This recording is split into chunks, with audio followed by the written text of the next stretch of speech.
Welcome back to I spicy delights. ചോറിൻ്റെ കൂടെയൊക്കെ കഴിക്കാൻ പറ്റിയ നല്ല അടിപൊളി കറിയാണ് ഞാനിന്ന് നിങ്ങളുമായി ഷെയർ ചെയ്യുന്നത്. ചേമ്പ് കറി. വേറെ കറികളൊന്നും പിന്നെ നമുക്ക് ചോറിൻ്റെ കൂടെ വേണമെന്നില്ല, ഈ ഒരൊറ്റ കറി മാത്രം മതി. സ്വാദിഷ്ടമായ ചേമ്പ് കറി എങ്ങനെ തയ്യാറാക്കാമെന്ന് വീഡിയോ കണ്ടിട്ട് വരാം. ചേമ്പ് തൊലി കളഞ്ഞ് നല്ല രീതിയിൽ കഴുകി വൃത്തിയാക്കി ഇതുപോലെ കഷ്ണങ്ങളാക്കി വെച്ചതാണ് കേട്ടോ. ഞാനിവിടെ എടുത്തിരിക്കുന്നത് ഒരു 7 ചേമ്പാണ്. ഇനി ചേമ്പ് വേവിക്കാം. അതിന് വേണ്ടി ഒരു കുക്കറിലേക്ക് ചേമ്പ് ഇട്ട് കൊടുക്കാം. ആവശ്യത്തിനുള്ള വെള്ളവും കുറച്ച് ഉപ്പും ചേർത്ത് ഒരു 2 വിസിൽ വരുന്നവരെ വേവിച്ചെടുക്കാം. ഒരു കടായിലേക്ക് വെളിച്ചെണ്ണ ഒഴിച്ചു കൊടുക്കാം. കടുകിട്ട് പൊട്ടിക്കാം. കറിവേപ്പിലയും വറ്റൽമുളകും ചേർത്ത് കൊടുക്കാം. പിന്നെ ഇതിലേക്ക് ചേർത്ത് കൊടുക്കുന്നത് ചെറിയുള്ളിയാണ്, അതൊരു 6 എണ്ണം. അതേപോലെ ആവശ്യത്തിനുള്ള പച്ചമുളകും, അതൊരു 3 എണ്ണമാണ് ഞാനിവിടെ ചേർക്കുന്നത്. നന്നായിട്ടൊന്ന് സോഫ്റ്റ് ആവുന്നവരെ ഒന്ന് വഴറ്റിയെടുക്കാം. കുറച്ച് ഉപ്പും കൂടി ചേർത്ത് കൊടുക്കാം.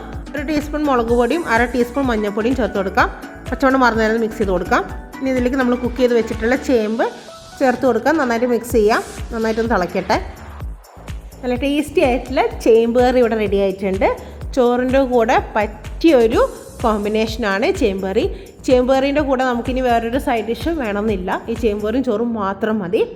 അപ്പോൾ എല്ലാവരും ഇതൊന്ന് ട്രൈ ചെയ്ത് നോക്കുക. ട്രൈ ചെയ്ത് നോക്കിയതിന് ശേഷം നിങ്ങളുടെ ഫീഡ്ബാക്കും കൂടി ഒന്ന് അറിയിക്കണേ. വളരെ ഈസിയാണ് ഈ ഒരു റെസിപ്പി തയ്യാറാക്കാൻ വേണ്ടിയിട്ട്. വീഡിയോ ഇഷ്ടമായാൽ ലൈക്ക് ചെയ്യാനും അതുപോലെ തന്നെ മാക്സിമം ഷെയർ ചെയ്ത് സപ്പോർട്ടും കൂടി ചെയ്യണേ. എൻ്റെ ചാനൽ ആദ്യമായി കാണുന്നവരാണെങ്കിൽ ഇതുപോലത്തെ ഈസി പീസി റെസിപ്പികൾ കിട്ടാൻ എൻ്റെ ചാനലൊന്ന് സബ്സ്ക്രൈബ് ചെയ്യണേ. അടുത്തൊരു വീഡിയോയിൽ പുതിയൊരു അടിപൊളി റെസിപ്പിയുമായി നമുക്ക് വീണ്ടും കാണാം. ബൈ.